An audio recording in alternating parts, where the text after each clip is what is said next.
on the crime side, the New York Times side. Staying alive was no job, had second hands. Moms bounced on over. Whoa, ladies and gentlemen, the one and only Matt Bowman. I am here. Bro, how you doing? I'm doing well. How are you? I'm splendid. We have so much shit to talk about, man. Let's talk. So much to talk about. So everyone knows I'm going to let you introduce yourself. We just talked about this. Okay. But Matt is a good friend. You've been a good friend of mine for years and years. I met you. I mean, we grew up in Wills Point, the village of 3,500 people. And you were 5 years older than me. So when I was you didn't have to say all that. It's okay. We're still both very young. It's okay. This is a good thing. Okay. But I was kind of learning the ropes in Wills Point. That middle school, junior high period of your life is very important.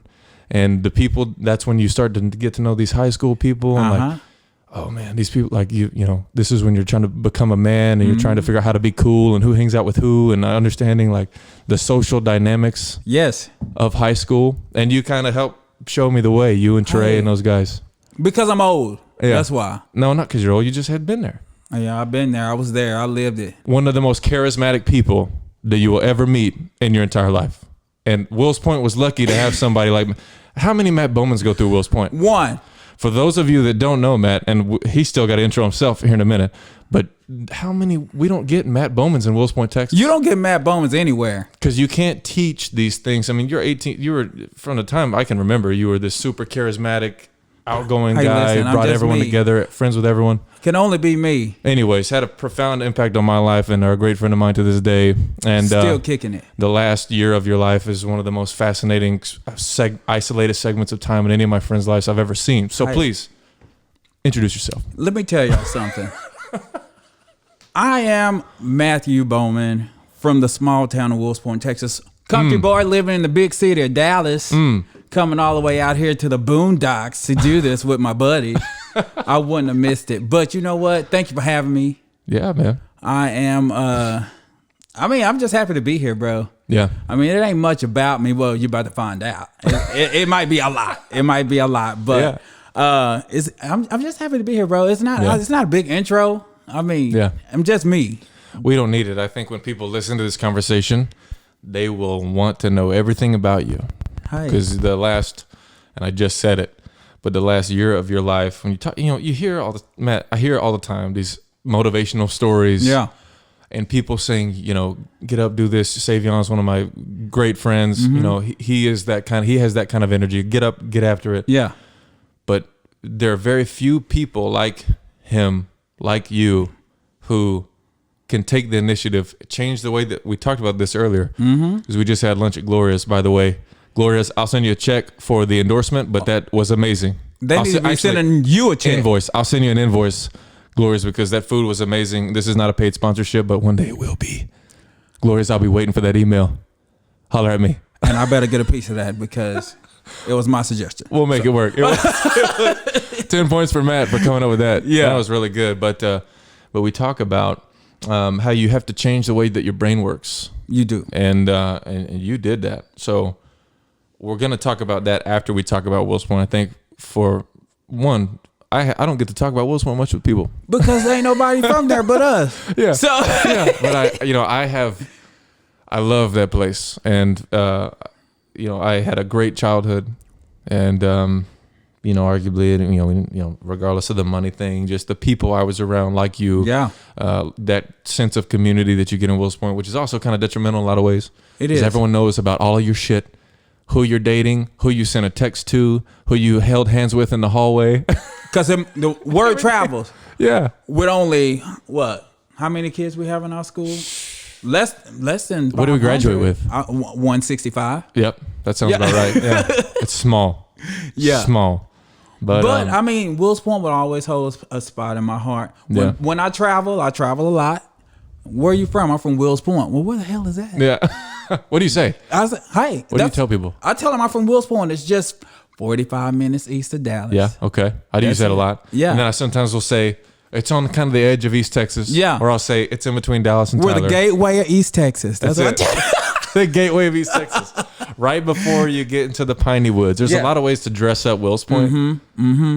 But you have to, because no one knows who the fuck Wills Point is. Right. It's not even on the map. So We just got map status, I think. Oh, we just Google got a probably just added McDonald's us a last few years year. ago. We just got a McDonald's, so we're doing good now. It's funny. So we talk about like small towns are graded by. So when you come from a rural area and you're talking to people from other rural areas and you're like comparing the size of towns, you use number of stoplights and reputable fast food restaurants. How many stoplights do we got? In 2020, how many stoplights do we have in Wills Point? Wills Point. On the main highway, because that's what we like. How many stoplights it take to get through it? I think 4 or 5. We have 4. We have 4. We're coming up. We're coming up. Well, one of us blinking all the time, so that one don't count. That doesn't count. That doesn't count. That requires 0 programming. Right. So we got 3. Hey, Councilman Kyle, I know you're watching this podcast. Why don't you get that shit fixed? I'm gonna start hitting you up on Facebook, asking you to Tell fix the people streets who too. Councilman Kyle is. Who is that? Councilman Kyle Anderson. You should go follow him on Facebook and Instagram if you like opinionated and passionate social media posts, because he is a very convicted man and is a great man and raised me into who I am today.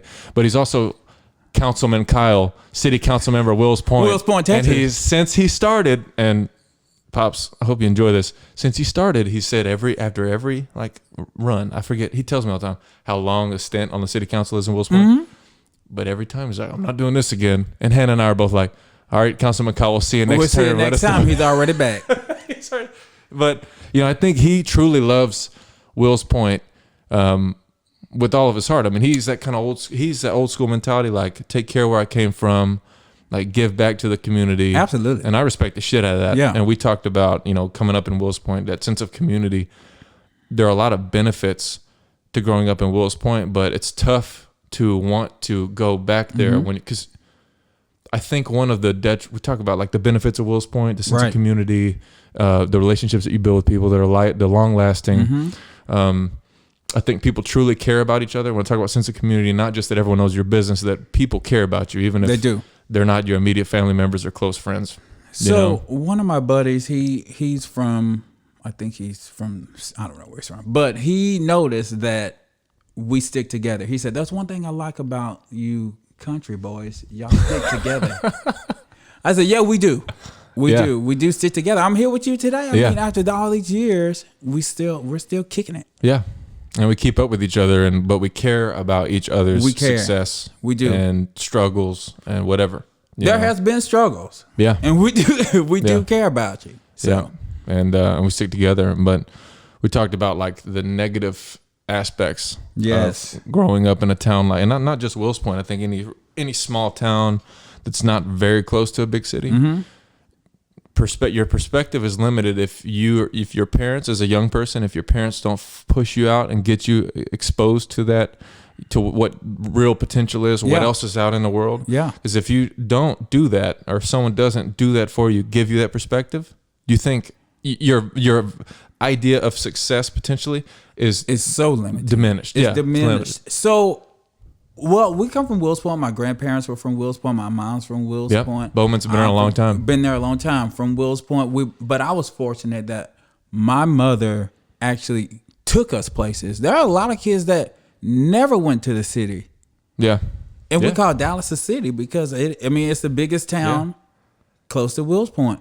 There was kids that never went to the city. Yeah. And that's all they know is small town. So the thought of the city scares them. And that is crazy to me. Yeah, it is. Because I always knew since I was a kid, I'm getting the hell out of here. Yeah. I said, there's more stuff I want to do, and I can't do it here. And you knew that because you knew that there was more out there. Yeah, because I was exposed to it. Yeah. So, I still have cousins that were, oh my God, you live in Dallas. How do you do that? I was like, I just do it. Yeah. It's nothing special. Yeah. I live in downtown, and you can't get no more Dallas than me. Yeah, you're in the heart of it. I'm right there. Matt is Mr. Dallas. I think you're running for Mr. Dallas next year. You know what, Mr. Dallas 2021. Please put your votes in. I am running for Mr. Dallas. If it doesn't exist yet, we need to make it happen. Oh, we're going to make it happen. Mr. Dallas Award, first maybe recipient is Matt Bowman. Also the creator of the award. Mr. Dallas. It doesn't matter. The creator should be the first winner. I'm just saying. Yeah, I agree. That's how everything works, right? Yeah. I think that's how United States worked. Yeah. But that's the thing about Wills Point for me, and people ask me all the time, and I look back upon it fondly, and also I respect people who stay there, and I'll have that same sense of I want to give back, I want to stay here, and because the people who graduate from high school in Wills Point and then maybe go educate themselves, whatever, or stay there and work, like they're helping grow the community. They are. And I've got a ton of friends who I went to high school with that stayed there. Me too.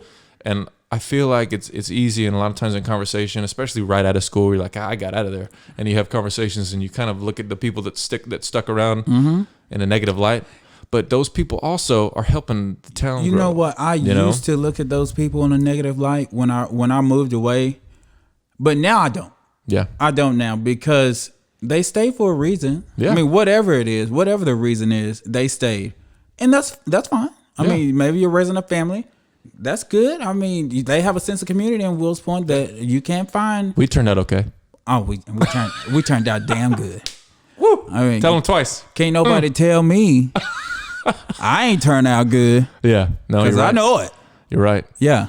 But and for you and your story, and we'll get into why I think for you might have dealt with like challenges that I can't even relate to. Yeah. Coming from a town like that, when you deal with a town like Wills Point, you're dealing with the stereotypes that you expect in small town America exist in Wills Point, just like they do in every small town. Yeah. Right? Yeah. It is what it is. Stereotype, where there's smoke, there's fire. And with stereotypes, the same thing applies. That's right. There's a lot of smoke. Yeah. There's a lot of smoke going on around here, and there's truth to all that. That's truth. Yep. We're gonna get on down off We of will. that. Yeah. I think that's our third subject to discuss. This is a very formal conversation. Yes. In case people can't tell already, Matt. Listen, I'm so formal. Yeah. I'm structured. Yeah, you really are. And to get to where you got today, you have to have learned to be incredibly disciplined. You know, so I'm even though lying, you were right? joking I'm not structured. Even though you were joking right there are parts of your life that are highly structured. Yes. And that you have formalized. Yep. Which I think is amazing. And some people will never figure out how to do that. And some people don't. The switch doesn't flip. Like they live unhealthy lifestyles that are going to kill them. Yeah. And no matter how many people communicate that to them, or how many signs they get, or how much direct communication they get, like from a doctor saying, "Hey, this will happen if you continue to do this." Talk about definition of insanity. Right. Some people just don't do anything about it. Well, some people, you know what, and I can sympathize and empathize with those people because I was that person. Some people just are afraid to change because they're afraid of the unknown or what's going to happen, or they don't even know how to do it, and they're afraid to ask or even start the process. So, I mean, I heard it so many times that you're unhealthy, you need to change, you need to stop doing this. So I just got tired of listening to it, and I'm just saying, well, I'm going to change. Yeah. And there it is. I don't want to blow our load on that conversation too soon, because I want to continue talking about Wills Point, but that mentality, oftentimes, this is based on my life experience. And Matt, you and I are not old people. We are not. So our life experience is not as credible as somebody much older than us. But I don't give a shit. I think it is very credible. Well, I tell you what, old people look at us now because old people are like, well, we're kind of lost around here. We're looking to the younger generation to figure out how we're gonna make it through all this technology and all this stuff like that. Hey, they're looking. You're exactly right. Also, just a different way of thinking. The culture is changing so quickly and we talk about, tying what you just said to Wills Point. Yes. That mentality doesn't exist. Nope.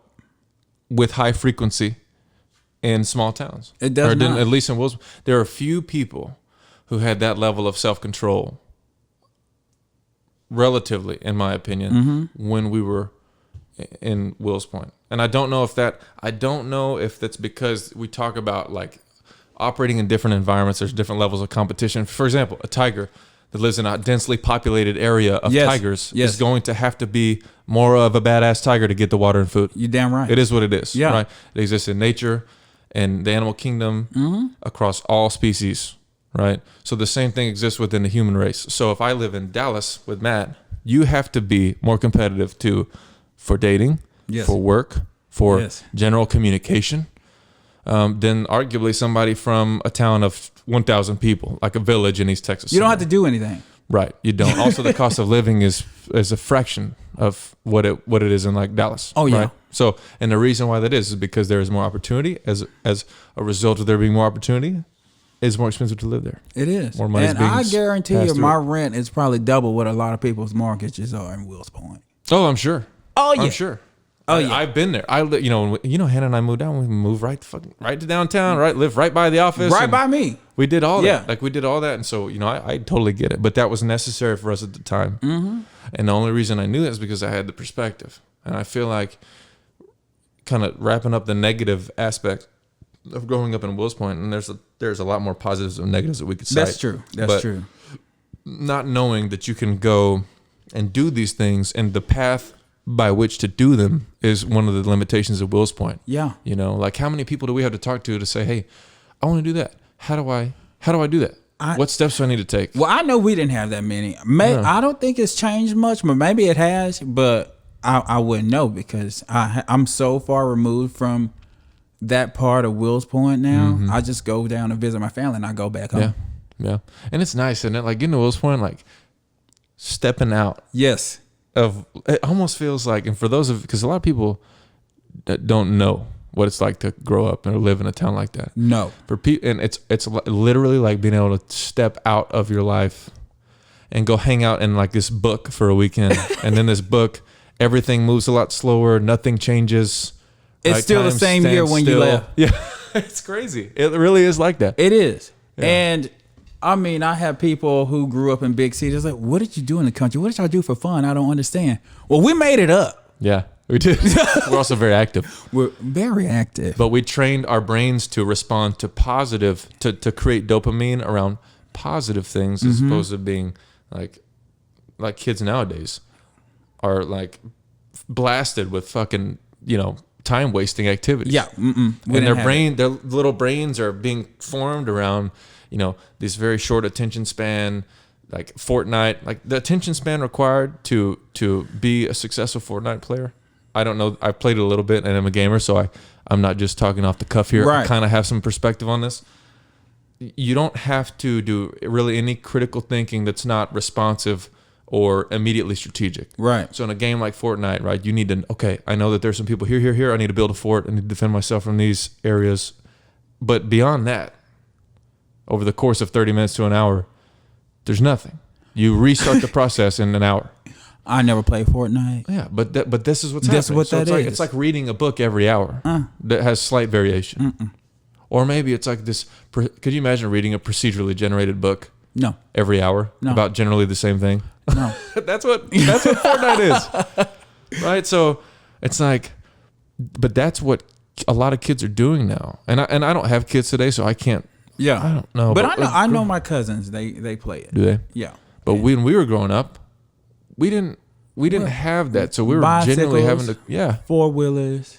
Building relationships. We were hanging out with our friends. Absolutely. We're lucky. We talked about this a little bit ago, like the millennial generation. Yeah. And we're kind of on the middle back end of it. Uh-huh. But we went through this technological shift. We saw it all. Where people started to communicate differently. But we were also young when you had to remember your friends' home phone numbers. Right. When we had dial up. Yeah.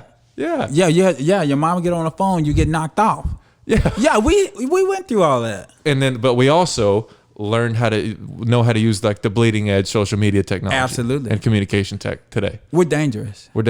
So we're true chameleons as far as communication and just understanding society and the way it works are concerned.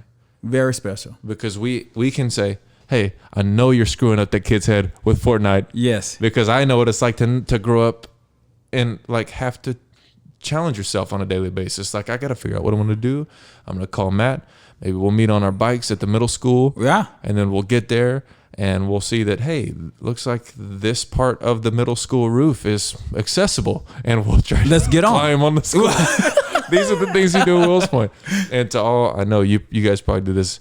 To any of my buddies listening to this, y'all remember all the times we got on the primary roof and the junior high roof and the middle school roof and did nothing. Nothing. We just got up there.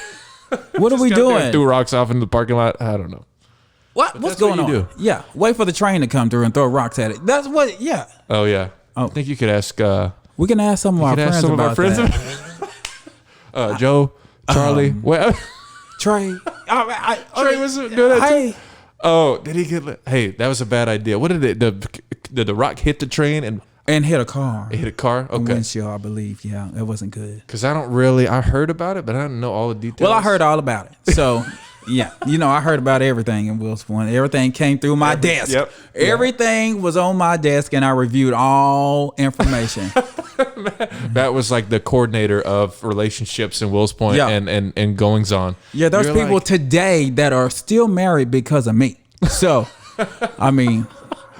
hold some clout in Will's Point. Creator of love. I'll tell you, have you seen Game of Thrones? Absolutely. So you're like the little children that old bald guy uses to like get That's information.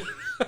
You're like all of them. I'm all of them in one person. What was his character? Like he was like that guy really ran the kingdom. I can't remember names now. Doesn't matter. People who are listening to this that watch Game of Thrones know exactly what I'm talking about. They know who we're talking about. Yeah. Don't act like y'all don't know. I mean, did you watch that show? Mm-hmm. Did you watch this last season? Yeah. Disappointing. Disappointing. Of all of the things that they could have done to close that thing up. It could have been so much better. No one's talking about it anymore either. If they would have wrote it better, they would have still been talking about it. The last season. Yes, but that was one of the most captivating shows. All the way up until the last season. Ever. Dude, everyone was talking about Game of Thrones. Yeah. Screw up the last season. It died. I haven't heard anyone talk about Game of Thrones. Because so many people were so upset. I know it, man. I couldn't believe it. Like I heard that these guys were like going to work on a Star Wars movie, and that's maybe why they like lost focus. And also there was no book to follow. So they're having to write. They're not good writers, and they're having to come up with this shit on their own. They're not that good at their job. No, we finally figured out they ain't worth it. They ain't worth it. That's not what I was going to say, but I want to keep it a little PG. PG until we get to section 3. Shits. You better wait up. Hold on. I'm using all the curse words. All the curse words. Okay. Yeah, they're coming. Joking. They're coming. But we can. You know, it's funny. Speaking of curse words, and then we'll get back on track. Can I just say something? I love to cuss.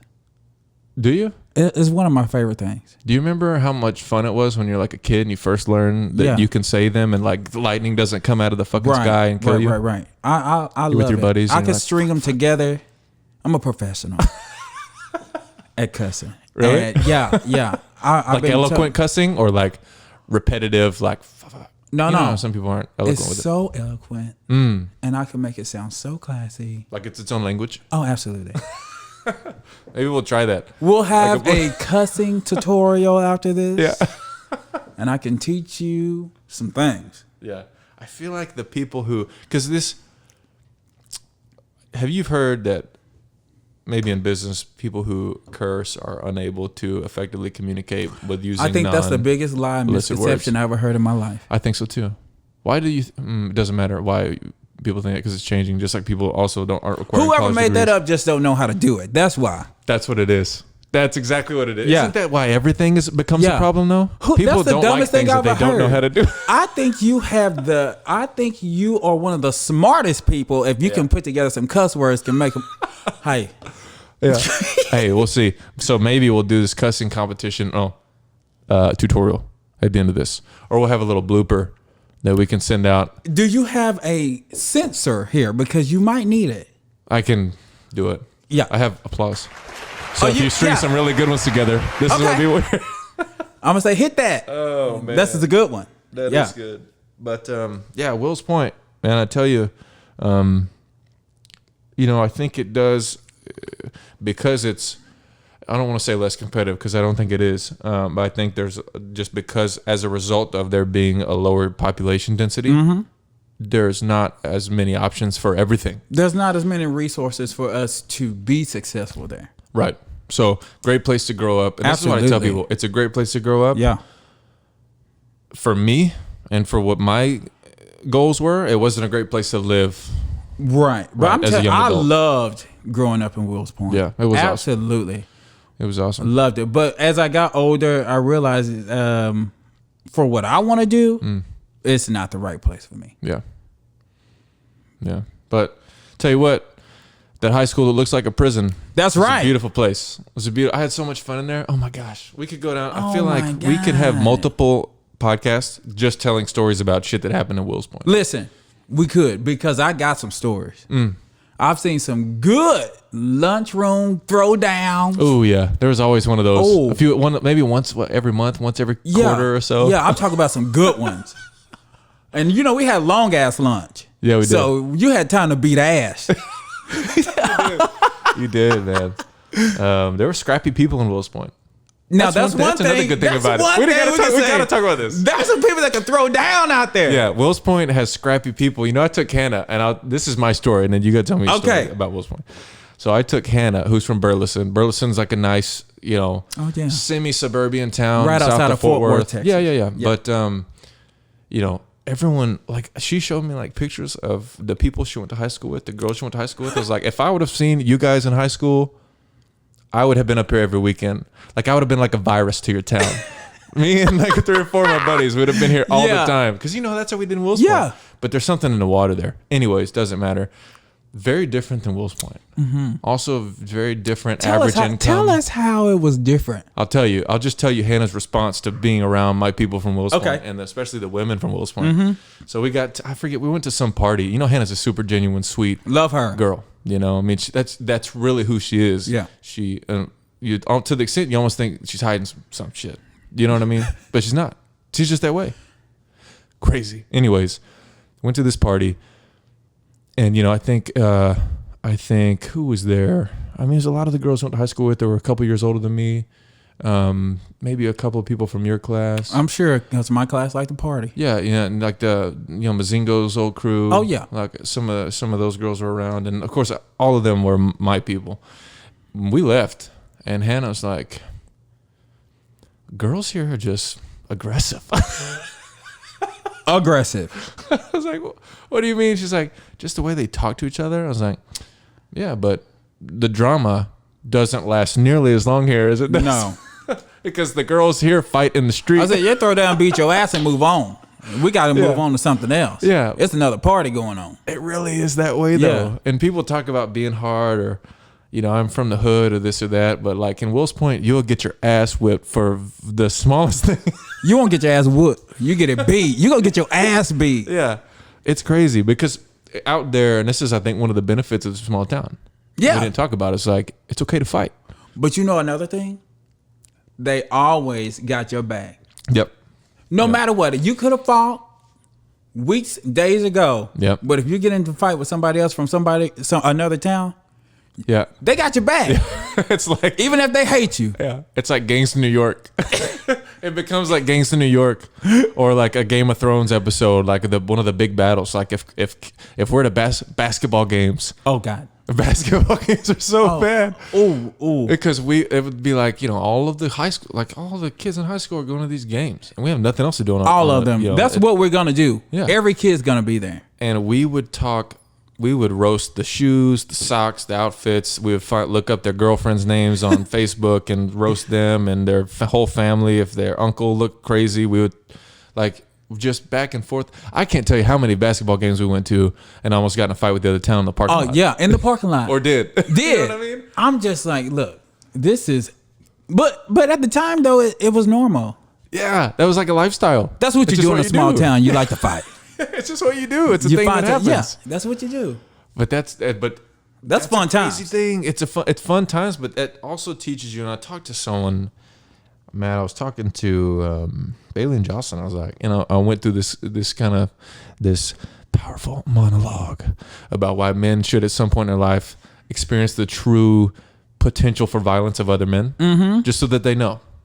And that's like in Wills Point, that's a thing that a lot of young people experience just because out there you're not protected by society. Like if someone is physically aggressive toward you, then you'll have to do something about it. Yeah. Like you'll have to defend yourself or whatever, because there's not like and you're gonna see them again because it ain't that many people out there. There's not.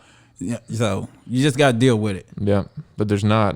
But you have to like defend yourself. There's not a system to protect you.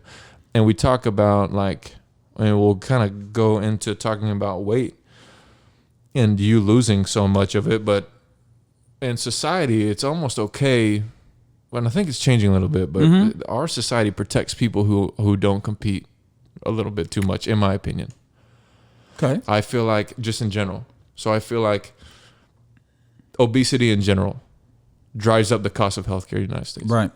If you understand at just a high level, the way that payer provider model works between hospital and an insurance company, and how, subsidized healthcare works. Yeah. Overweightness as a condition drives up the cost of our healthcare. It's one of the many things, and really corruption, and not corruption as much as like predatory billing. Yeah.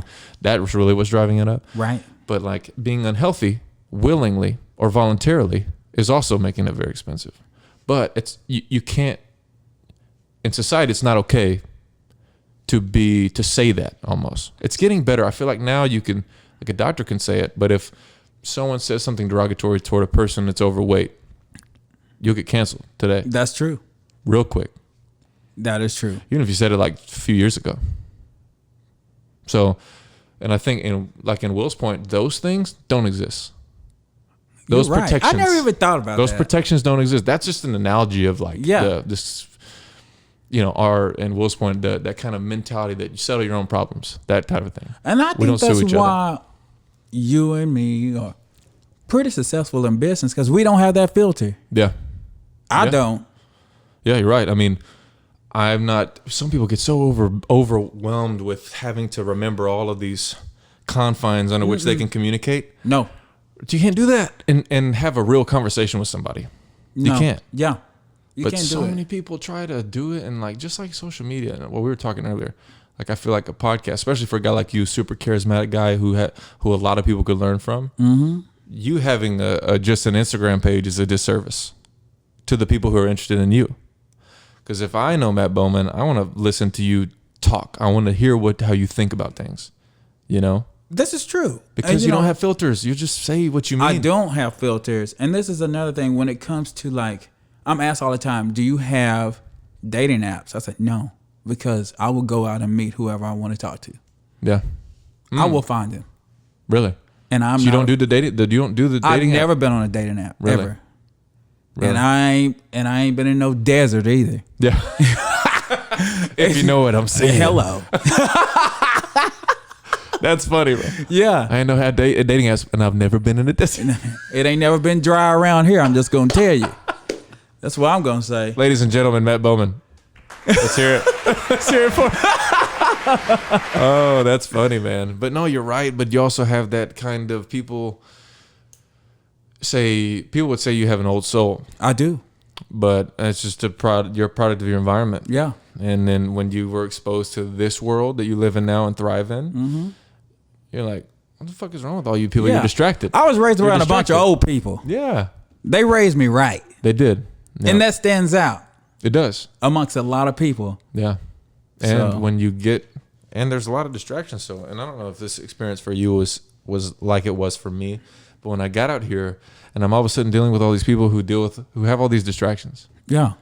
these hindrances that they don't even realize exist. I'm like, you watch this, watch me work. Cause you guys Watch me. exactly. And you're the same way. Yeah.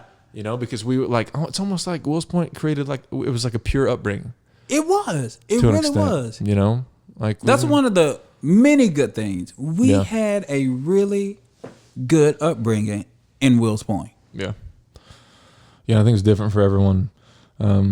But I think in general, it's a good place In to grow general, up. yeah, because I know, everybody didn't have the same experience, but in general, we did. Yeah. But shout out Will's Point. Shout out. City Council of Will's Point. I'm also related to one of your council members, but Matt and I need a check for something, for endorsing the town. I mean, put us in the newspaper, all 3 pages. Yeah, I think Will's Point Chronicle could use a little Matt Bowman, Alex Yeah. Anderson on the cover. Front page. Maybe so. Front page. You heard it today. Done. You hear this, Will's Point Chronicle? I don't know who's making decisions, but give me a call. You know where to find me. Yeah. Anyways, let's talk about the 150 fucking pounds that you lost in the last year. Let's Holy talk about smokes. this 150 pounds I lost. I'm going to tell you, it's been a journey, and 2020 has been for me.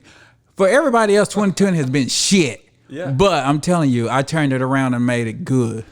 Dude, before I ask you like kind of pointed questions about your weight loss, because I don't think I see you at least, probably at least twice a year. Yeah. If Maybe probably 3 more than times that. a year. But there was a period of time, maybe 1 or 2 years, where I didn't see you much. Yeah. I think that might have been when you were at your heaviest, a year and a half, 2 years ago. Yes.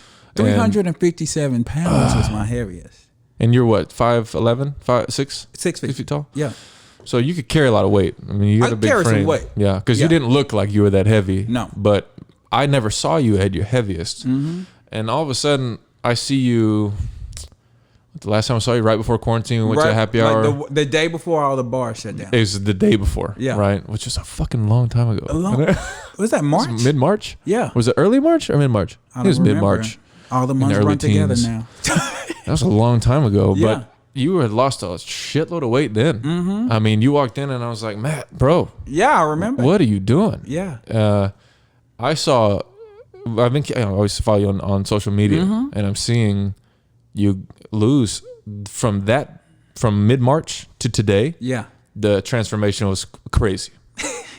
Like my impression of it is like, how does someone do that and remain healthy? Because it seems like you lost so much weight. Like you changed your lifestyle so substantially. Because a lot of people, it takes them years to do what you did in the last 5 months. It will take people years to lose 150 pounds.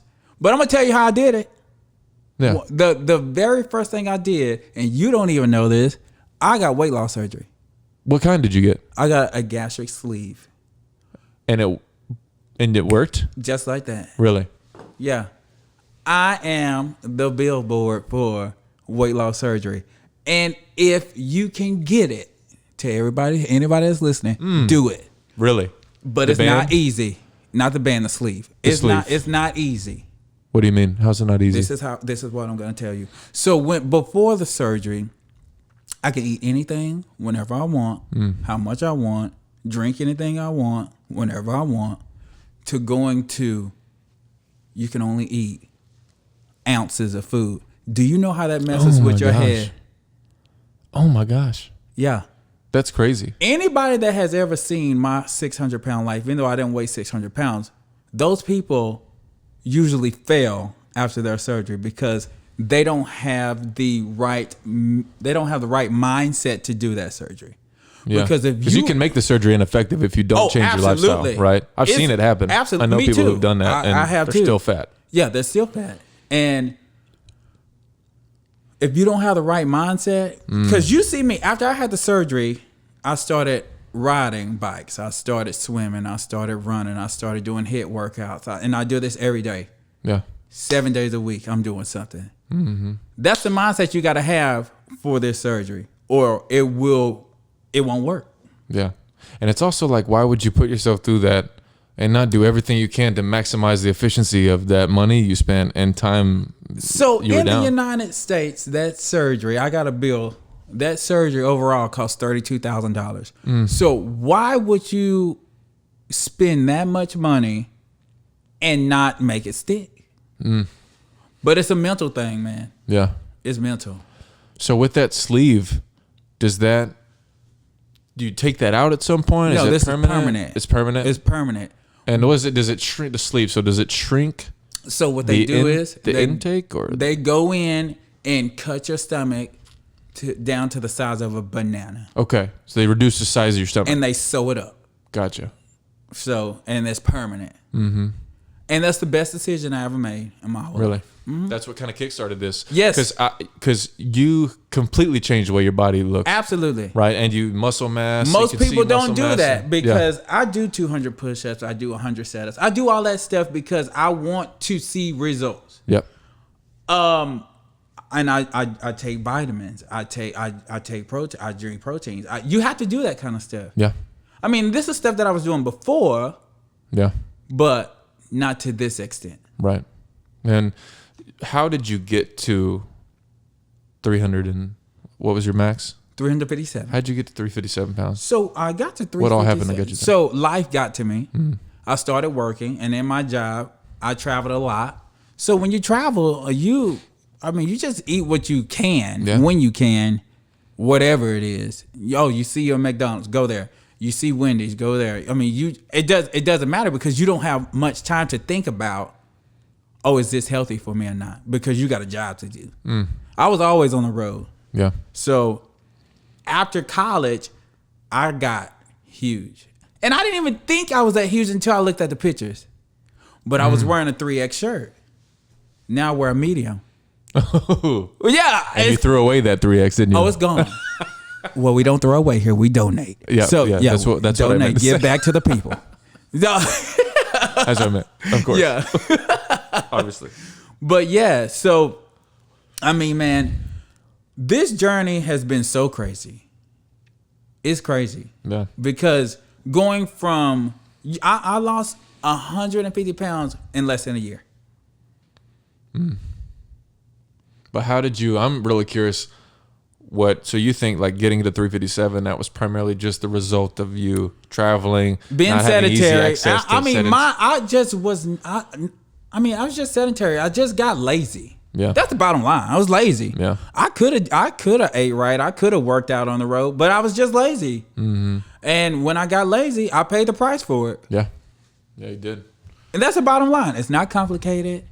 It's not anything with me. I mean, some people it's different. With me, it wasn't anything mental. It's just I'm just lazy. Yeah. I just stopped doing it. I just stopped doing anything. Do you think there was any outside influences? Do you think your upbringing?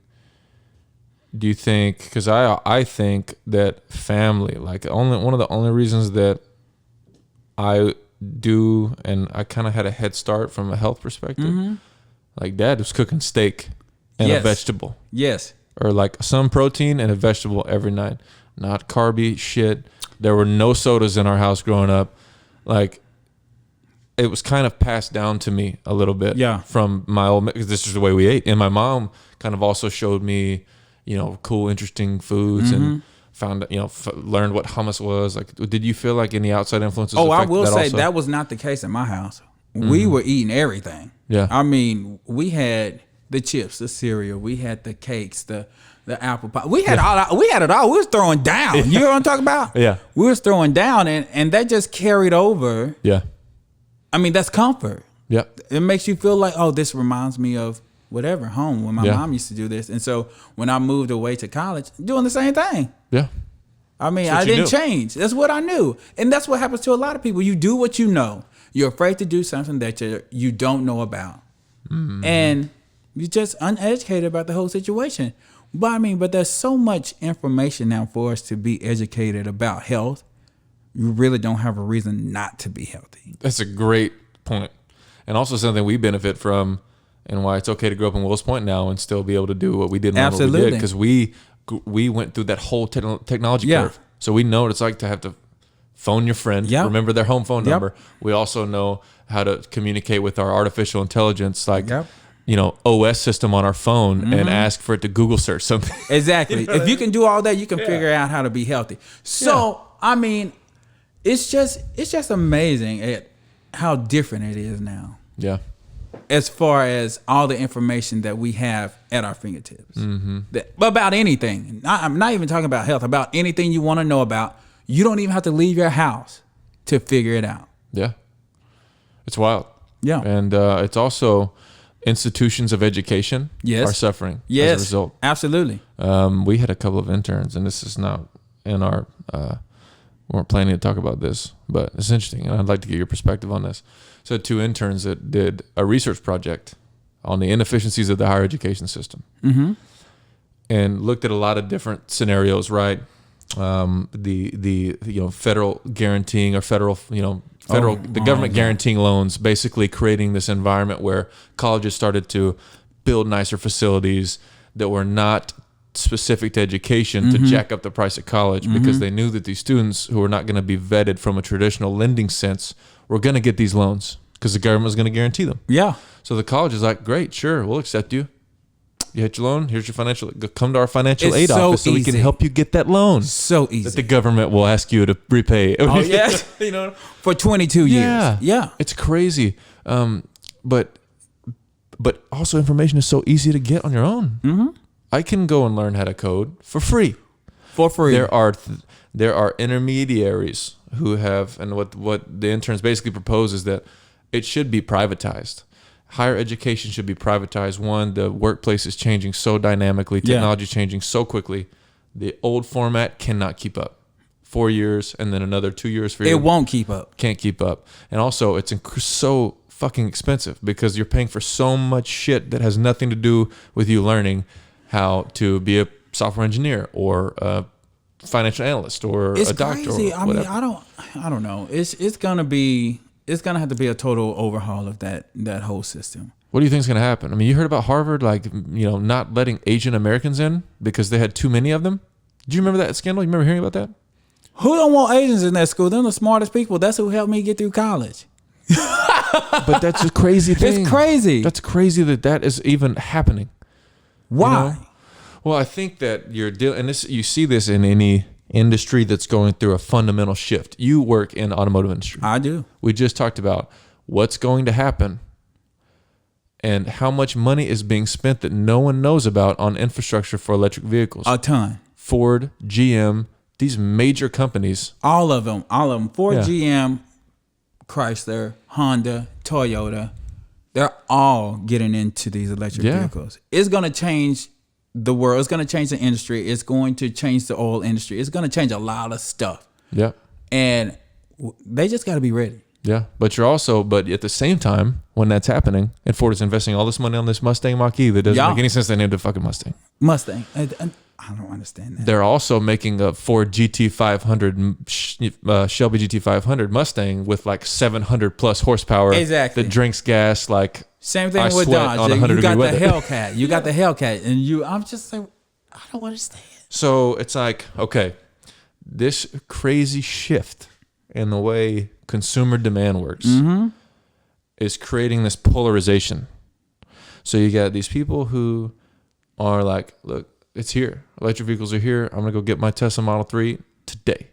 And then you got these other people who are like, I need a car that I can buy for $60,000 that will go down a drag strip in 9 seconds. You know what I mean? And use all of the gas. Yeah. We'll burn 10 gallons on a quarter mile.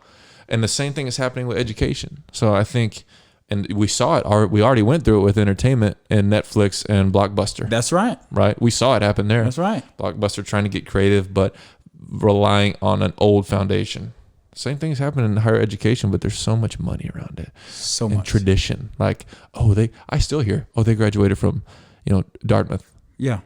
I've met some idiots that graduated from Ivy League school. I made a lot of Quite idiots frankly. that went to college. You know what? I was like, when I first started college, I was afraid to go because I thought I was going to be the dumbest one there.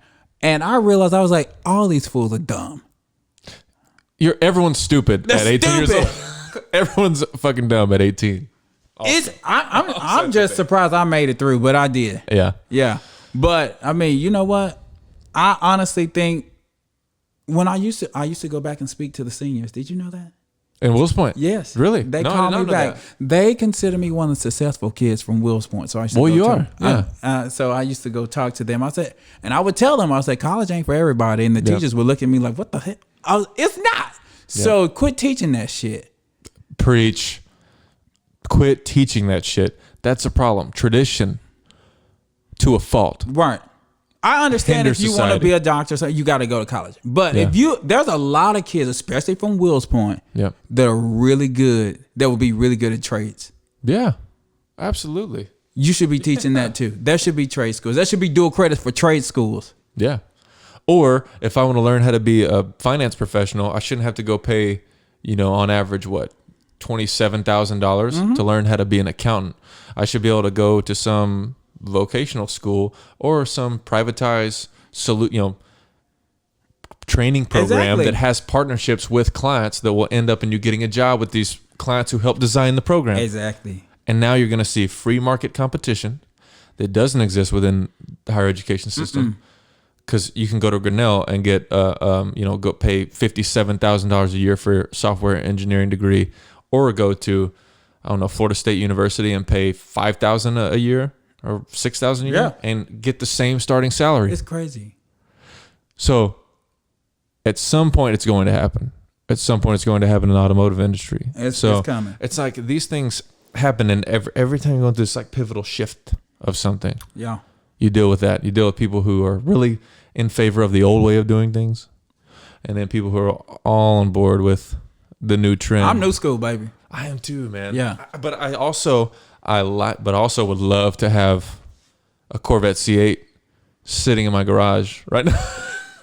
Now, to take it to the track on the weekend. I'm telling you, I've been in the car business a long time, and I love my gas. I love my fossil fuel burning cars. But I'm telling you, Tesla's is a shit. It is. Well, Hannah and I are actually thinking about the Model 3 to replace that SUV. Excuse me. Yeah, we're actually thinking the Model 3 is affordable. Yeah, I like it better. The interior is a little nicer than S, supposedly. Yeah. Buddy of mine has one, loves it.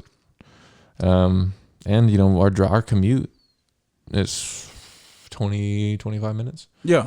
So I mean, you extrapolate that over a year. Just do it. Yeah. I mean, that's where we're at. Well, for me, it's like I could save money if I have this. Yeah. Literally. What's the car payment on that car now? What's the car payment on a Tesla? What's the differential as a result of like the decrease in gas and other expenses? I'm not gonna have, you know. Yeah. So we're thinking about that. But you're right. But back to losing weight. How do we get there? But back to losing weight. It was cool. It was a cool tangent. But you lost 150 pounds, and the thing that's crazy for me, and is a testament to who you are. And I didn't, you know, I know you well, but I didn't know you like this. I know. I didn't know you had this in you, and not because I didn't think highly of you, but so few people are able to make such a drastic lifestyle change. Yeah. Because you, like I said, change the way your brain works. You had to change what your brain created dopamine as a result of. Yeah. And you had to do it almost overnight. I mean, it seems like it happened overnight. I'm telling you, every aspect of my life since that surgery has changed. Everything. Give me some examples. What do you mean? So, I mean, some people I just don't hang around no more because I wanted a better quality of life. And if you're still doing the same old shit, I'm done with you. Bye. I ain't got time for you. I said, I'm moving on. This is a new life for me. I just started living. It's like a new chapter. It's like a catalyst for it's a new chapter. A lot of changes. In books, some characters don't make it to the next chapter. They get killed off. That's right. Bye. You seen the Red Wedding? Game of Thrones references all over this thing. Yeah. So also, I'm gonna send you an invoice, HBO. Yeah. We're gonna be paid after this. But you know, I mean, some of the old things, let them stay old. Yeah. Move on. Start anew. Yeah. The people that doesn't add any quality to your life, leave them. That may be hard. A lot of people don't. It's tough because you know I love people. Yeah. But I also love myself. Yeah. So moving on. I think you finally love yourself enough. Yes. Because it's tough. I can't even imagine because, you know, even me, and I was telling you, like, you know, collegiate athletics, work out all the time. I was in crazy shape, get done, you know, get in the workplace. I'm in finance. Everyone's taking Vyvanse. I start taking Vyvanse, Adderall. Body starts to deteriorate. Deteriorate, literally. I don't eat until like 9 o'clock at night. I ate too much. Don't sleep enough. Not working out, you know, frequently enough. Yeah. And it's becoming also a chemical dependency. It's affecting my relationships. And that example I gave you is like, I needed this, or I wasn't going to be able to perform. If I got a big meeting, and you know, if I got a big meeting today and I don't have it, or I ran out, like I lose confidence, and confidence is everything. It's everything. Yeah. So did that dynamic exist with you in food at all? Do you feel like it was like an addiction, or was it just like a lazy lifestyle? I don't think I was ever addicted to anything. I don't have that addictive personality. Yeah. I just did it. Is that addicted? Does that mean I was addicted? I never saw you like eat an absorbent amount of food in any one time. Like, you didn't have addictive tendencies from my experience. But I didn't know if, like, you know, some people are overweight because they fucking go home and at night they'll play a game and they'll eat like a bunch of candy and shit. That wasn't me. You know me, I was always out in the streets. But I mean, nightlife, Matt. But I was never hungry. So there you go. Yeah. You could tell, that boy been eating. That's funny. But now you talk about, you know, some people, it's so hard for some people. And how would you describe, because I feel like if you're going to make a change like this, because a lot of people might listen to this and they're saying, and please go look at, not talking to Matt, please go look at his Instagram, see his progress, because it's crazy. It's really inspiring. A lot of people hopefully will see it and be like, first let me listen to this guy and get to know him. And then let me go see his story. Yeah. Visually. I mean, hey. But would you say, because people try to get in shape and they treat working out as like just another calendar invite, right? It's a thing Yeah. they got to accomplish. Yeah. It's a thing to check off the to-do list. But you can't do what you did and have that mentality. So how do you approach that? I looked at it as every day I worked out, I was getting healthier. And that means to me that I'm going to live one day longer. Yeah. So, I mean, I want to be here. I got a lot more people I want to meet. I ain't even met the tip of the iceberg. Yeah. Y'all going to know me. I'm just tell you that right now. You will know me. Yeah, that's true. You walk up to me, we're going to have a good time. Yeah, that is true. But that's crazy. So you channeled that energy, that same energy. You might listen to Matt right now and be like, there's no way this guy's like this all the time. This much energy. Yep. 100% of the time. 100%. This might even be a subdued version. This is a subdued version. Because he got how many miles was your bike ride this morning? 21 miles Breezy this morning. 21 miles this morning. 21 miles, 1,068 calories burned this morning. And I might be a little tired, but I'm here. Yeah. And got a second hit workout yesterday just because you didn't have anything else to do. I didn't have anything to do. All the bars are closed, so I'm going to work out one more time. So both of those things are tendencies of people who are addicted to this. Mm-hmm. So what you basically have done from my perspective is become addicted to being healthy. Yeah. You went from 357 pounds to being addicted to being in great shape. Yeah. Which is fucking crazy. Yeah. It's a crazy transition. Let me just say something. One thing is, you lose all this weight, you start looking good, you start feeling yourself. Who? That's part of it. Who? Don't tell me. I'm going to be real with you today. I look damn good, and somebody else done noticed it too. Yeah. I'm telling you. Yeah. Like I said, I'm just telling you, them DMs have been popping. Them DMs have been popping. Popping, and that's okay. I enjoy every one of them. So come on with it. That's perfect. Yeah. And we talked about the people who you used to shoot at the gym. Hey. Now sliding in the DMs. What they in there? Sorry, I don't know you. I'm sorry. Move it on. Go find you somebody else that lost 157 pounds, and you can talk to them. So that's funny. Find another Matt Bowman. I dare you. I want you to try. I want you to try that. Bring them to me. I can tell you when they ain't. What was that song we were referencing earlier? That Mike Jones song. Back then they didn't want me. Didn't want me. But guess what? I'm damn hot and they all on me. Shit. Matt Bowman, ladies and gentlemen, has changed the game and changed your life. I'm here. Dude, it's so crazy. And I can imagine the DMs. Speaking of DMs, even though you like to go meet people in person. I do. You've changed your lifestyle. Yes. You change the people you hang out with. Yeah. I've seen it. So we're talking about some of you, kind of the people in your new network, this fitness network. Mm-hmm. Fitness is a lifestyle. It's a cultural thing right now. It's a cultural thing, and people get together and they share stories with each other. Yeah. Talk about fitness, work out together. Mm-hmm. I mean, how has that been? Have you built a new network around these people who? Yeah, a big network in the fitness community in Dallas. Because I came into it not knowing anything hardly. Like I was ignorant to the whole thing. So it was just like a sounding board for the questions I had. Like, what do you eat? When do you eat? How do you eat? I mean, how do you live? How much do I live? What am I supposed to do to build muscle? How do I get bigger? What do I need to do to I just had so many questions. Yeah. And I've learned all of this stuff from the community that I've been in, from the different gyms that I go to, from the swimming, from bike ride. I learned a lot from bike riders. Hey, let me tell you something. Riding a bike is tough. Yes. I can attest to that. And you ride a lot. I ride a lot. Yeah. It's a great way to lean up, too. You looking at it. Yeah. That's most. Would you say cycling and the cardio that you're getting from cycling on top of just the other stuff? Yeah. Would you say most of the weight losses can be attributed to cycling? That's where it started. That's where it started. I started cycling before I started doing anything. So that maybe is kind of what got you. It got me into wanting. It's a fun way to work out. I love the bike. Yeah. I love it. I love getting to see the scenery out on the Katy Trail, the White Rock Lake, all the trails around Dallas. I love that. And there's other people that do it with me. So, I mean, it's fun.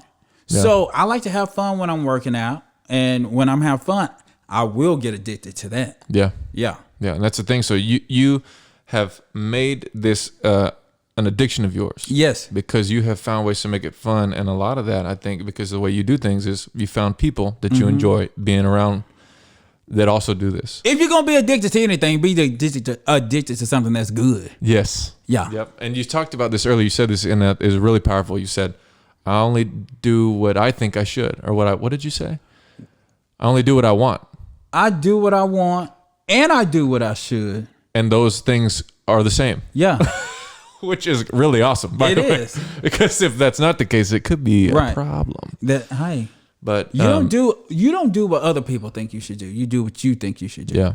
And if they ain't with it, tell them to get lost. Yeah. A lot of people are still living. They go through the motions, and they're just following some expectations set by fucking who knows. Yeah. Who are they? Who are they? People ask who they are all the time. Who are they? They said I should do.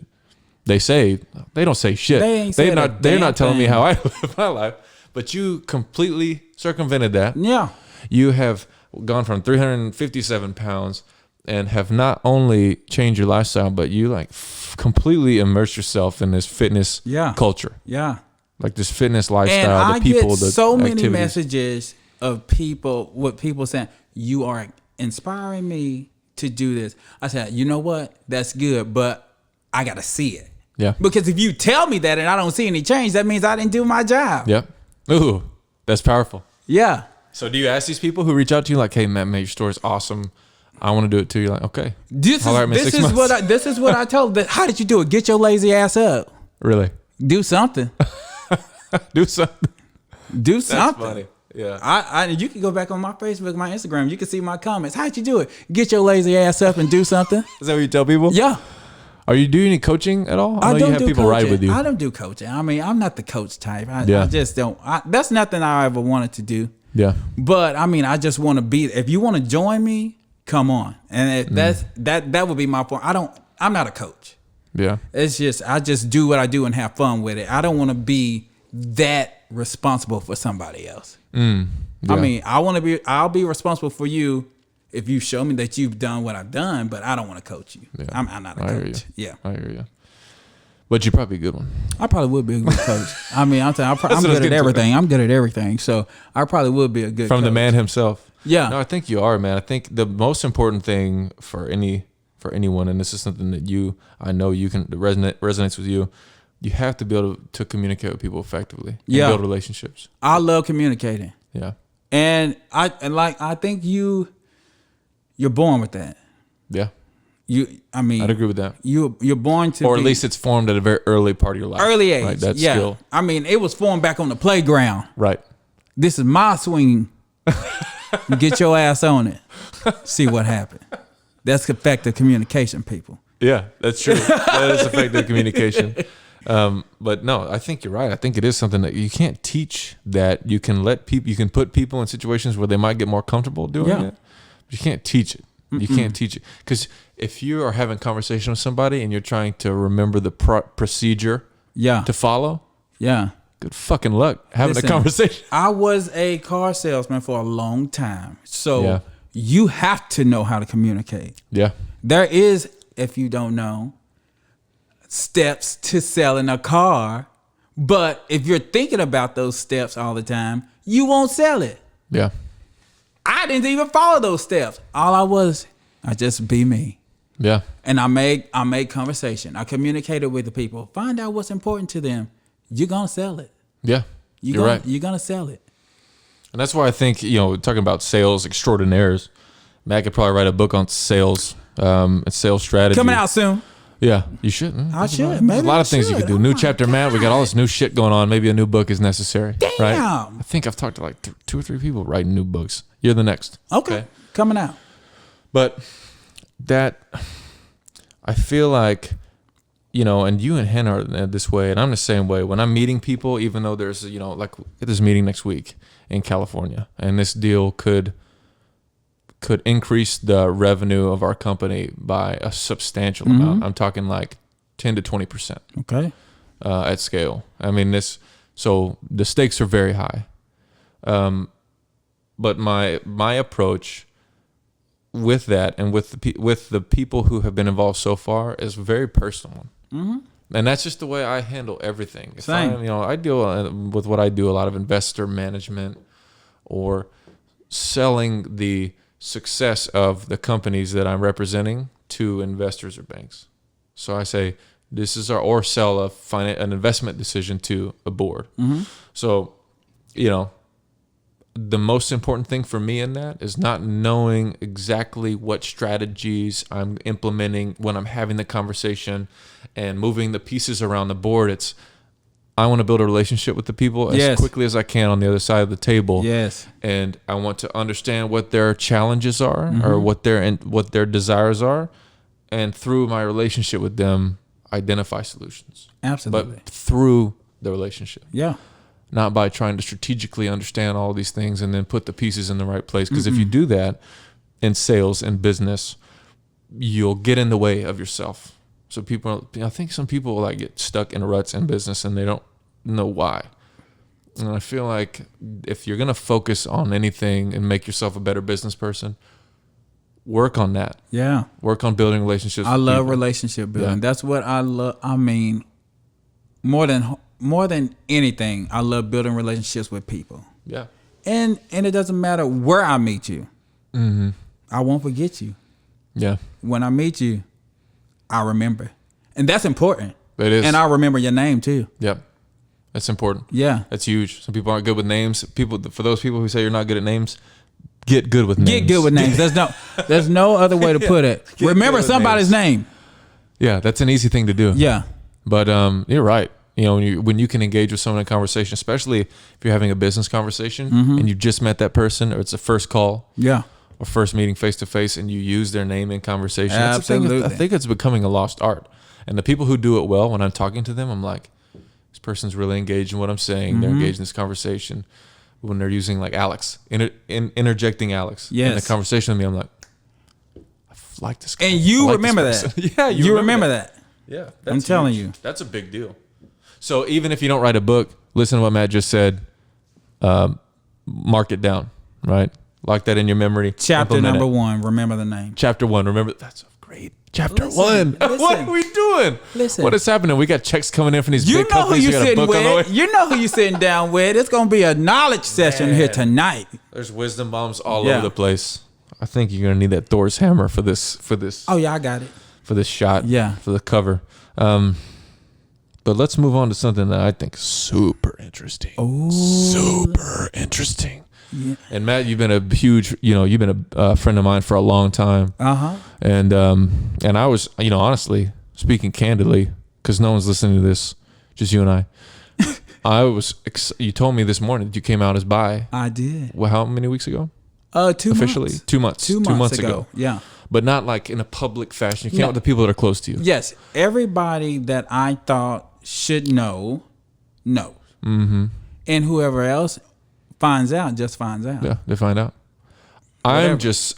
What I wanted to tell you about this, and so that everyone knows, you just told me an hour and a half ago. Yeah.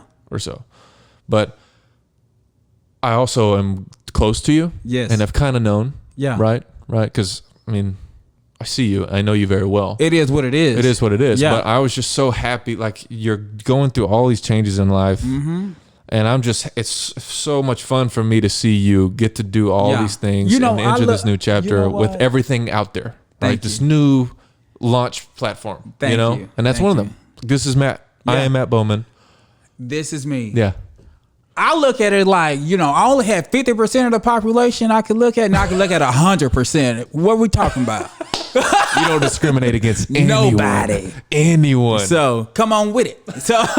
So the DMs are open range. Yeah. And so, it's public knowledge. And you know what? It's women and men in my DMs. Hello, don't just think it's men. Come on now.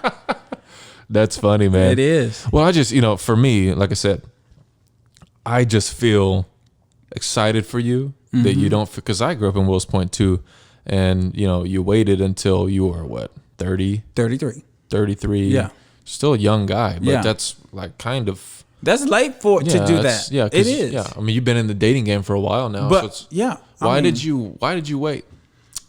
Well, I will tell you, I saw examples especially when we were coming up in school. We had 1 or 2 gay guys, and they went through shit a lot. Really? I always reached out to them because I felt for them. I was feeling the same thing, but I wasn't as brave as they were at the time.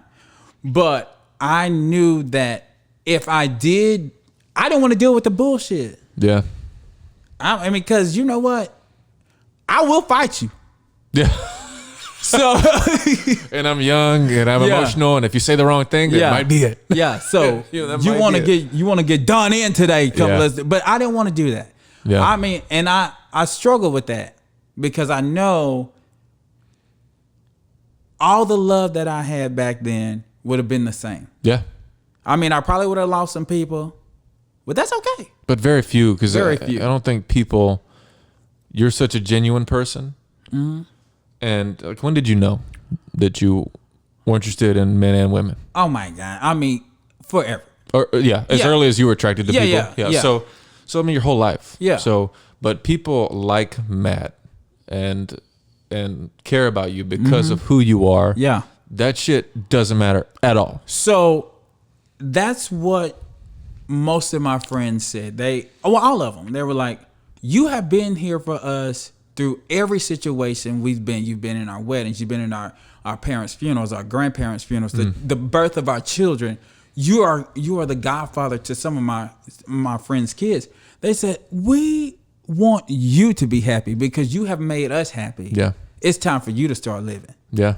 I was always the one there for everybody. Yeah.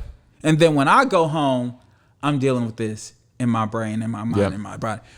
And I just got to the point to where I was like, I'm tired of this shit. I want to start living at 33 years old. That's powerful. That's powerful. And I hate that you felt like you had to wait that long.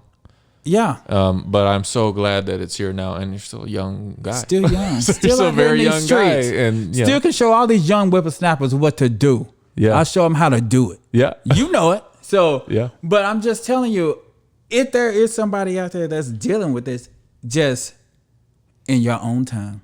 Yeah. Nobody can rush you. No, and one of my cousins said, "Why didn't you tell me before?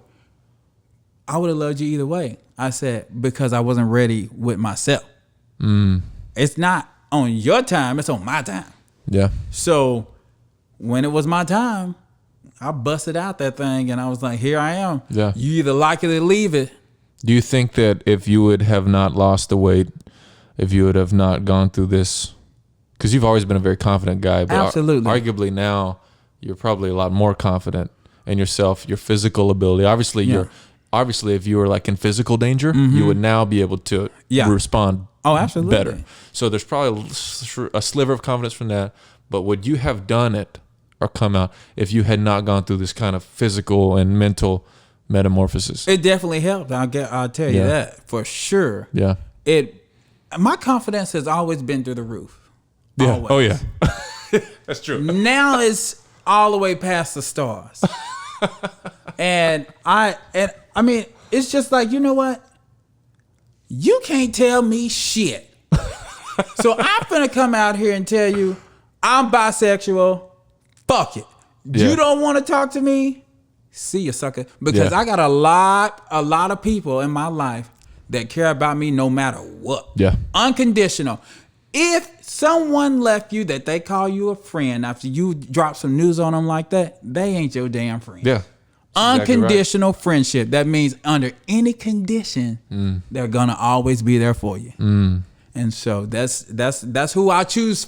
That's who I choose to be in my life. I want unconditional friendship. And if you can't provide that to me, what is this? Real A waste of my relationships only. downtime. Real relationships only, Matt. Real. That's huge, man. So you knew this stuff before, though. Yeah. Because you've always been very socially wise. Yeah. And so that's why, for me, if you could cite specific reasons, you say you wanted to wait till you were ready. Mm-hmm. But beyond high school, like from the ages of 22 to, I don't know, like your mid to late 20s, what was happening in that period of time in your life that made it where you, because I know you knew these things existed, where I knew that you only wanted conditional, because you're only surrounding yourself with people who are good people. Mm-hmm. So why did you not decide to tell people then? I think that during that age, that was a tough age for me. I mean, trying to find myself, trying to see what I wanted to be. I didn't even know who I was. I didn't know what I wanted to do with my career. I was in college. I mean, it was just so much going on. Yeah. And then to place that on top of it, it was just going to be too much for me. Yeah. That makes sense. Yeah. It was just like during that time, I'm out here meeting people. I'm out here in college. It was just going to be too much. Yeah. It's just, I stressed about that because there was many times that I almost just came out. Many times. But something just was not right. I thought it had to be the perfect time. And I just never thought it was the perfect time back then. Gotcha. Now, I mean, and another thing, I admire the youngsters that come out so young because that's brave. That is so brave of them.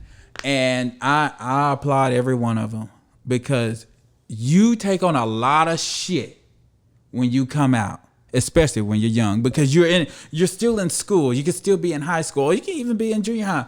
Kids don't understand a person like that. Most kids do not understand a person like that because, oh, you're different. You think different. Oh, you like boys. Or you could just be gay, or you could be lesbian. You like girls. It's a lot of shit. I mean, kids don't understand. Another thing, it comes with age. I was not as mature. I mean, because I just didn't understand.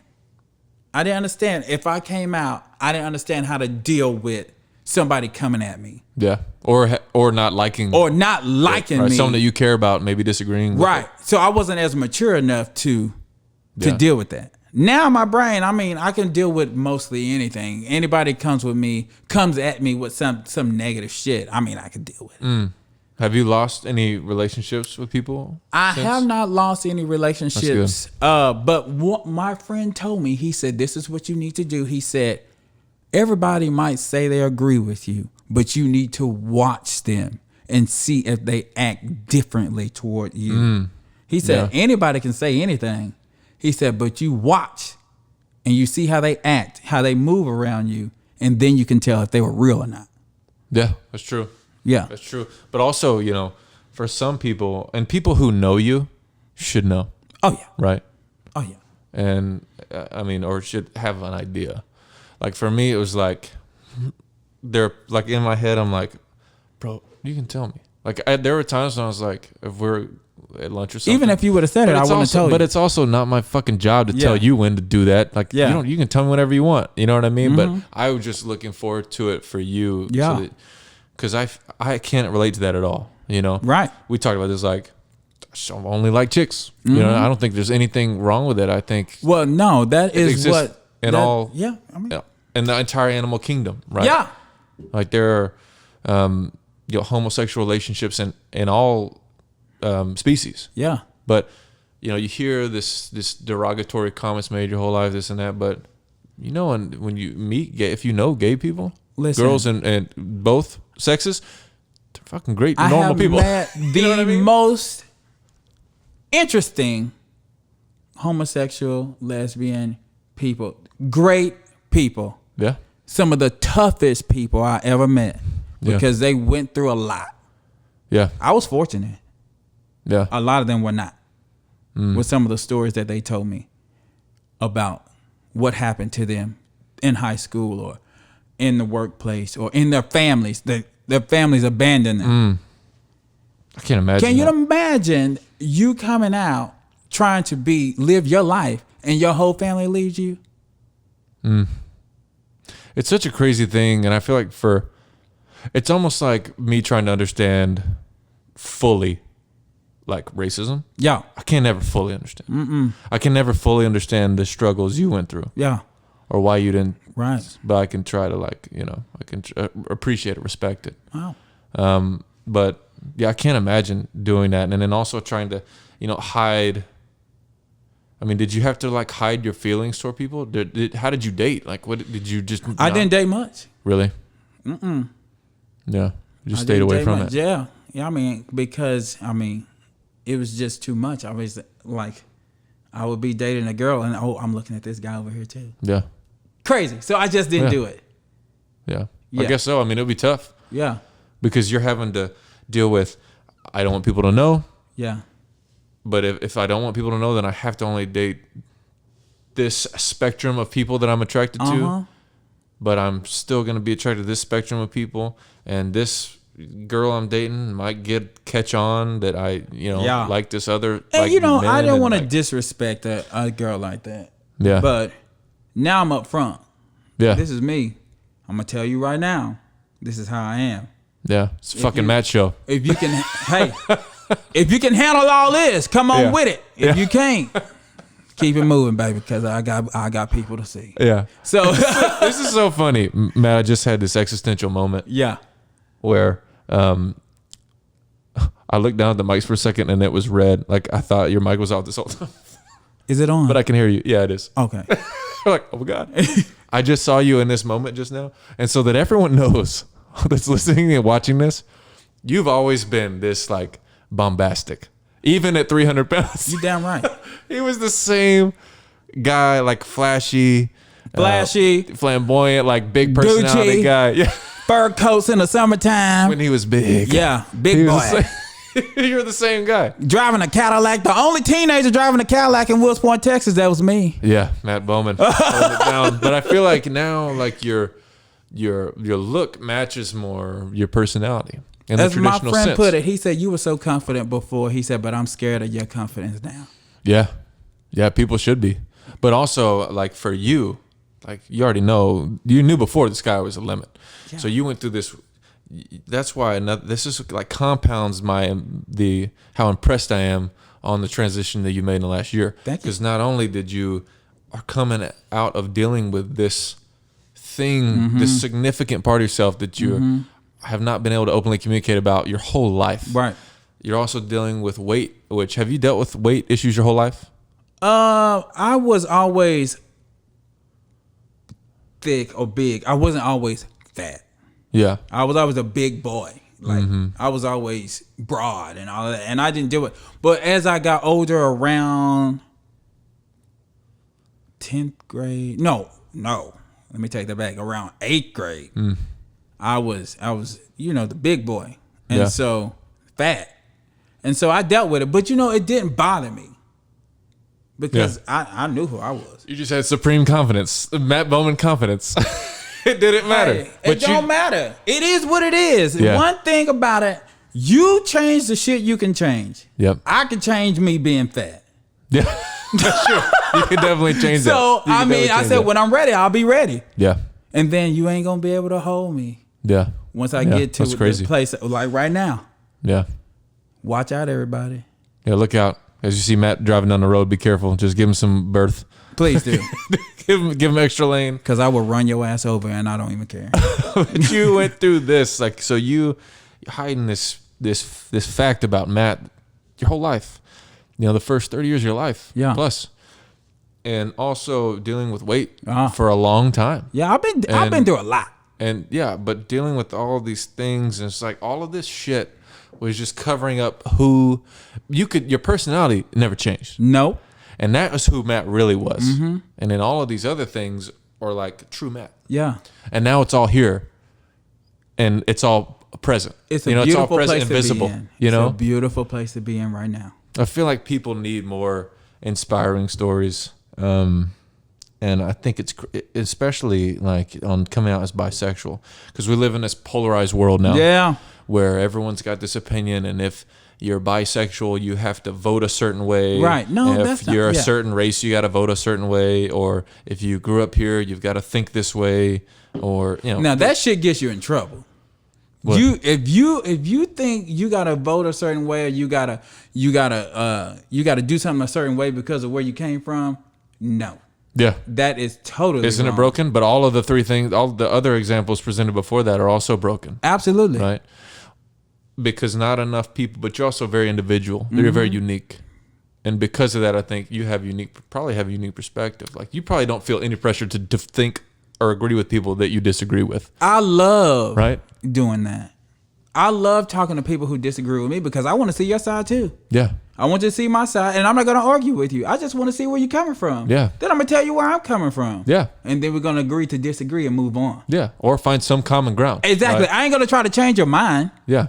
I just want to see where the hell you getting this crazy ass shit from? You might think the same thing about me. Yeah, because the root of every disagreement, and every podcast I've done so far, at least, I talk about this with people. Mm-hmm. The root of every disagreement is what really needs to be discussed.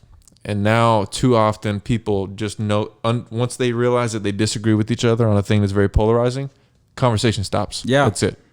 They block the person from social media. They don't talk to them anymore. Yeah. They delete their friends. Yeah. You know, I see like a lot of commentary, and there's some people in Will's Point that are doing a lot of communicating on all the hot topics. Let me tell you something. It's like the same people. Yeah. They do it all Where the did time. you come from? Yeah. And I'm just like, well, okay. Yeah. I know you. But you know how I do? If I really know that person Yeah. and I see them make a little comment that's interesting to me, I'm not going to comment on Facebook. I'm going to give you a personal phone call. I'm going to talk to you. You should. Or I will roll up to your house. Yeah. If you, I'm just like, what the hell you saying, man? Do you realize what you're doing? Yeah, come on. Yes. But people don't. One, that's the worst forum to communicate. Please. About anything that you disagree, but just to disagree with somebody. But I would love to get, the people I'm talking about that are always on the same side of every argument. You already no matter what. You already know what their position is going to be on something before they even post anything about it. I would love to get those people. There's a couple, and you and I might have to work on this because we might have to get them on. You and I and talk to them. That tune in for that. This could be good. This could be fun where you and I are kind of like mediating. We might have to do this from Will's Point. We could. Yeah, this is a mobile setup. Because they ain't coming to the big city. Or Oklahoma. Or out 30 here in the miles north of cornfield. Dallas. It's going to take me 2 hours to get home. That Dallas North Toll is coming right up. My isn't it? God. Coming right up. But no, I feel like if people just stop doing that. Yeah. And like we talked about earlier, I feel like the current state of social media is kind of transforming into this. Whereas like if I want to go, I can go and look at your profile on Instagram and I can make some assumptions. Yeah. But I don't know who you are. Exactly. There are people that think they know you that are going to listen to this and be like, this guy's way fucking cooler than I thought he was. Absolutely. You know what I mean? It will happen. But I feel like social media now, like we talked about earlier, we're letting people into our lives to the extent that we feel comfortable. Mm-hmm. But you and I have had this long conversation, and I don't give a shit who sees it. Me either. I mean, I've communicated my position on a lot of things. People know a lot more about us now, and our relationship than they did before. That's fine. I feel like that's what I like about getting on social. Now I get on Facebook, and the only reason I keep that is to find my high school friends. Yeah, I go and see what they're doing, and it makes me feel good. Yeah, Jacob Banda, I love that guy to death. Was one of my guys I graduated with. Sold him one of our dogs. Okay. He posts about things that he's doing in his life. I'm like, it's always. I love seeing people do well. I love Shelby Cunningham. Shout out to Shelby. Just became a physical therapist, doctor, physical therapy. Good, congratulations. It's not physical therapy, it's something else. Well, I don't know what it is. I'm pretty sure that's it. She's doing more than me. So yeah. But I love seeing that, and I feel like conversations like this and getting to hear how people think and communicate are educational for people. Mm-hmm. I like to get on when I'm doing or looking at social media, I want to learn something. If I didn't know you and I listened to this podcast, by the time we're done, I would learn something. I would learn something about confidence. I would learn something about being comfortable in your own skin. I would learn something about sales strategy. Yes, a little something. You know what? All I want to do in this life, I want to be an example for somebody to look at and say, he helped me change my life in some way. It doesn't matter. Whatever it is, that's all I want. Yeah. I don't need much. If I want it, I'll go get it myself. But you ain't got to give me nothing. But that's what I want to give to the people. But that's a legacy. Yeah. That's like a real legacy. That's the legacy I want to leave. I want, and some people have said I've done that for them in some ways. They came up, and that makes me feel so good, better than anything. I don't require gifts. But that is a gift to me. Yeah. If I have changed your life or helped you change your life or inspired you in any way, that's what I want. That's what I want to leave here.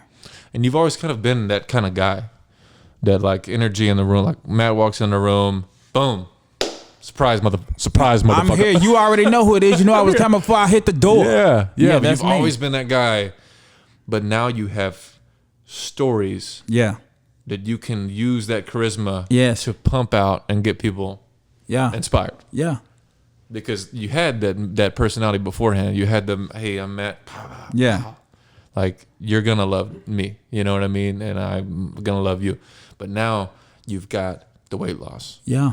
You've got the lifestyle change. Yeah. You've got the coming out, right? Which is huge. That's right? big And stuff.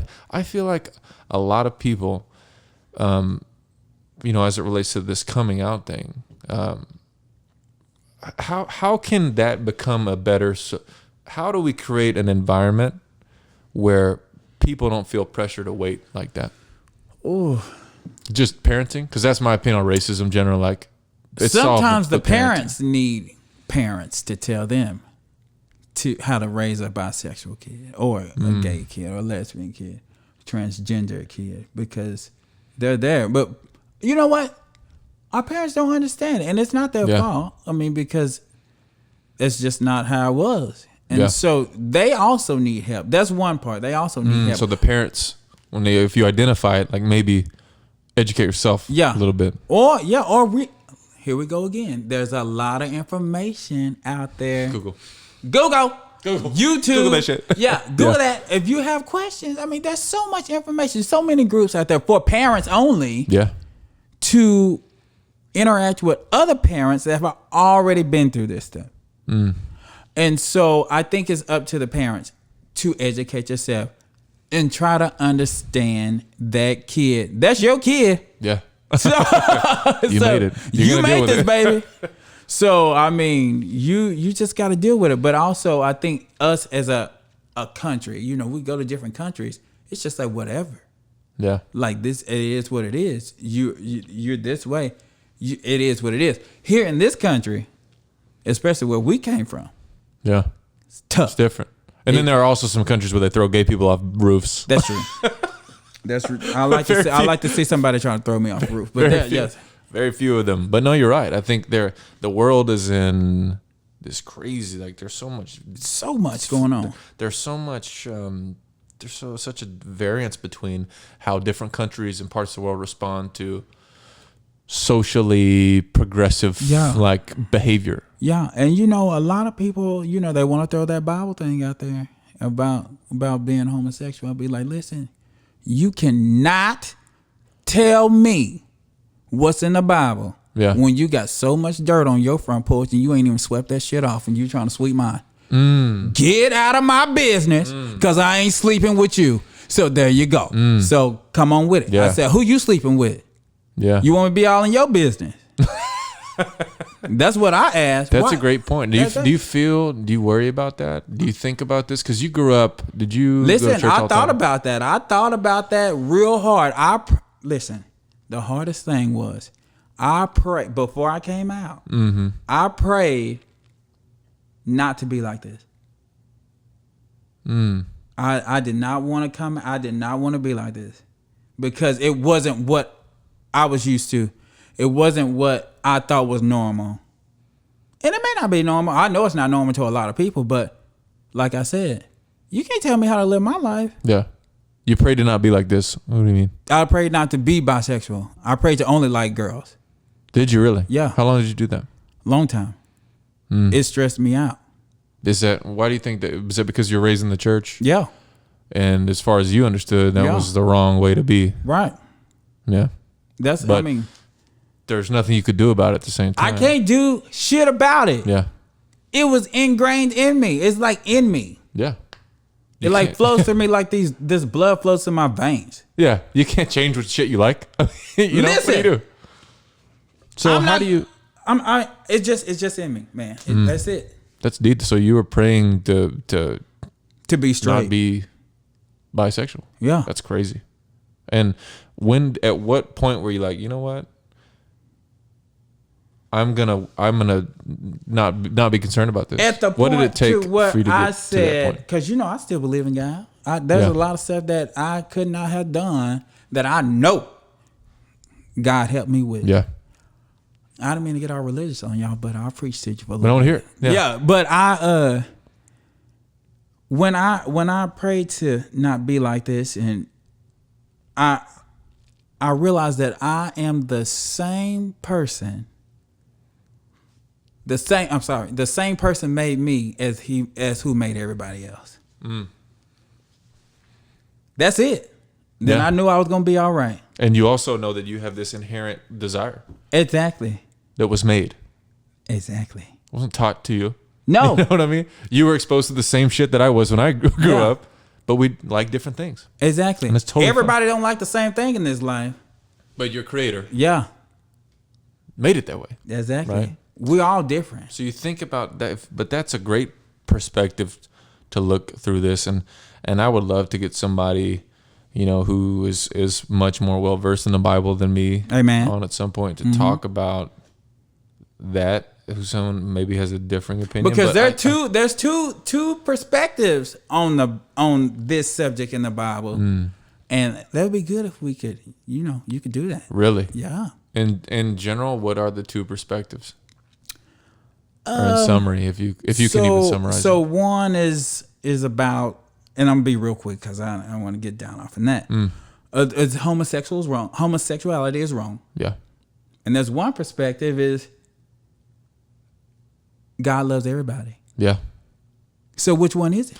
That's true, and those things conflict with each other. Yeah. And do you feel like there are a lot of instances of confliction like that in the Bible? Or do you feel like that's one that, especially for you, is kind of glaring? That's one of the main ones. But I always say the Bible is one of the best books you can read. There's a lot of stuff in there that will help you, but there's a lot of stuff in there I don't even understand. Yeah. So, I mean, there's some conflicting stuff in there. Yeah. To me. Yeah. I mean, I'm pretty sure, and I would like to delve in. I'm not as close to the church as I used to be, because I feel like there's a lot of judgment. Yeah, there is. And there's a lot of judgment for no reason. Yeah. But there's also a lot of people, and we're about to go on. Sorry, Will's Point. Sorry, Dub P. You know I love you. I love you. We're about to get in that ass a little bit. Yo, 903, baby. You know I love you, so don't hold it against me when I come to town. Yeah, but I grew up Baptist church and Methodist church in Will's Point. Met great friends there. Went to church camp. Was at the frequented church. The segmentation and when I started to grow up a little bit and I started to hear the shit that was going on and understand why there's like 7 churches in this town of 3,500 people. Yeah. I started to question the game behind churches and the business behind it. And because church is a business. The politicization of religion. In Will's Point, at least. Because I was looking at like that isolated and I was like, this is bullshit. People don't like these people, or so-and-so slept with someone's wife, or these people can't get along. It's just too much. What? I go to church to have a good time and to feel good, not to be wrapped up in this drama that don't even have anything to do with church. Yeah. And it's about congregating with like-minded people, but they ain't like-minded people. Oh man. Yeah, I don't know. I think so many things are changing so quickly, and there's so much. I feel like society right now is at that point, kind of at the same point that the automotive industry's in, where there's this new way of thinking generally that hasn't really been vetted yet. Yeah. So there's this new, like socialism is becoming a conversation topic with people now. Yeah. And a lot of the people communicating about that and promoting it probably don't really understand it, nor do they.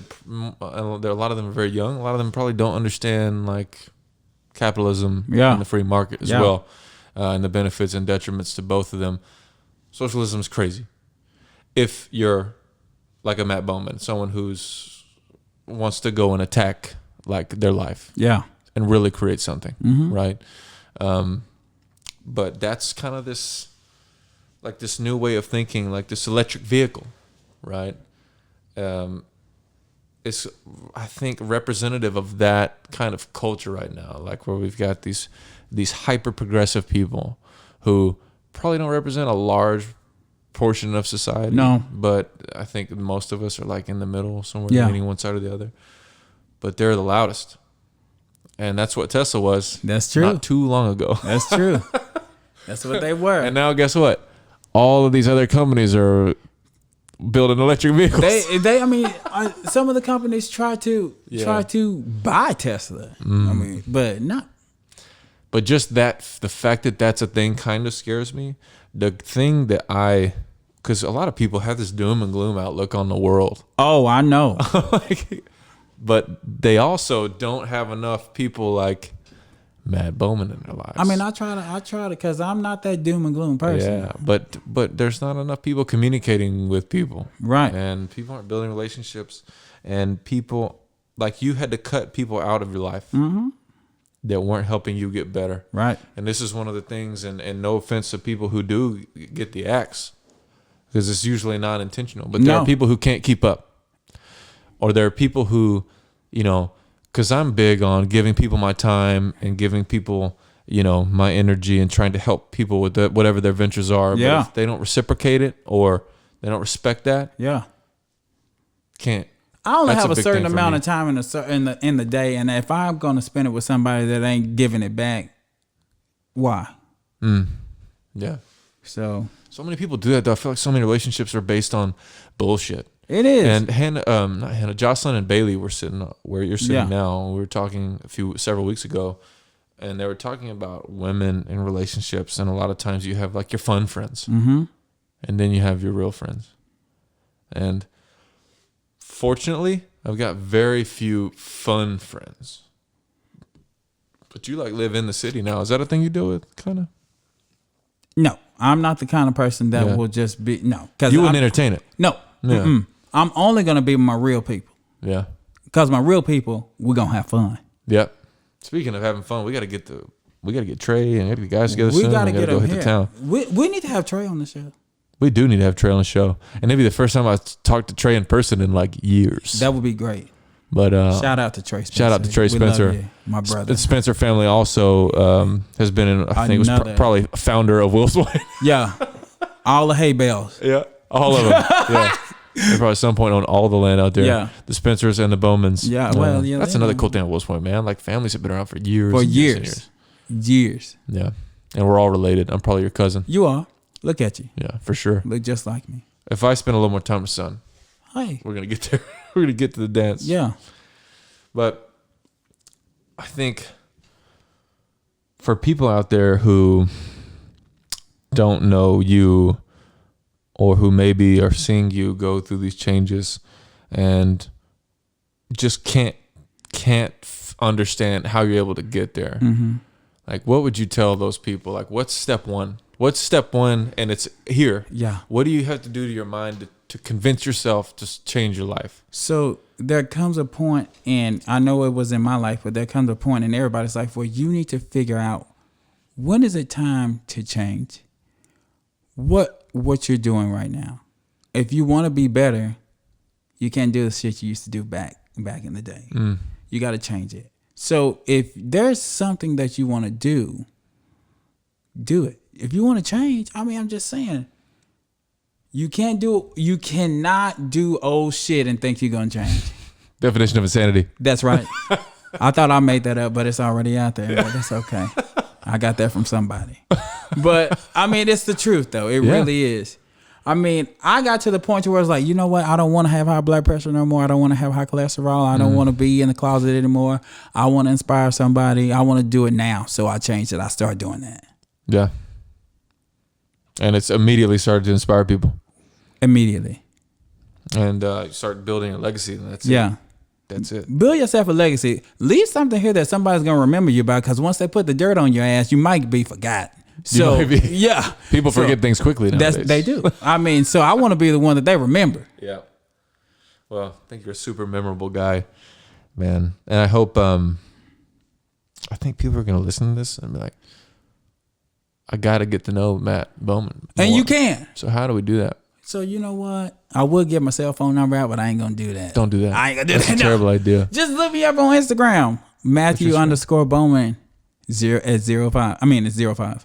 Matthew _ Bowman 05. Oh, class of 05, baby. You don't have to represent. Class of 05. Look Yeah. out. Who else? We're giving shout outs to class of 05. Oh my God. You know, I love my class. You know, we getting old out here. Yeah. I'm gonna shout out to CC. Scott.